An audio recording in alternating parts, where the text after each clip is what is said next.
I once knew a man who complained of being a poor sleeper. In talking to him, I discovered he had the habit of taking a pad and pencil to bed with him and making a series of notes about what he was going to do the next day. He planned out tomorrow, making an outline of each problem or responsibility that had to be handled. He prided himself on this efficiency method which he'd developed, and he considered it a pretty unique procedure. Why couldn't he sleep?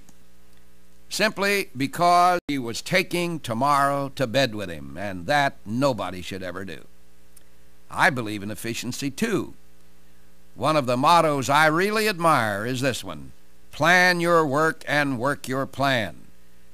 But you know, there's a time and place for all things, and in bed, ready to go to sleep, is certainly not the time to plan the next day.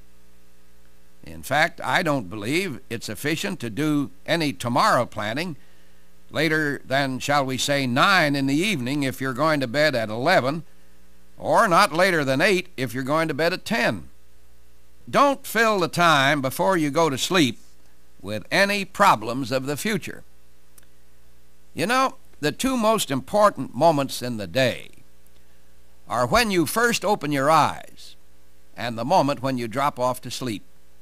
These are the brackets of your conscious day.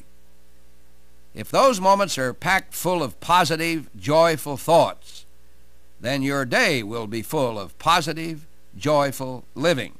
All of us develop a going-to-sleep technique, most of us unconsciously. But if you have trouble ridding your mind of the problems of your life to create the proper atmosphere for rest, here are a few tips that may help you.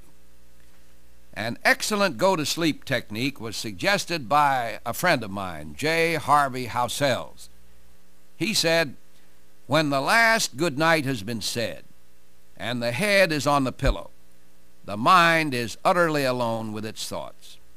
It's then that I asked myself, what was the happiest thing that happened today?"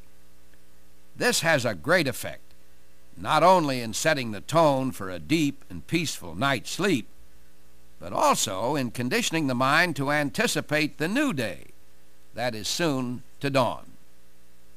Emerson used to end his day in a wonderful way.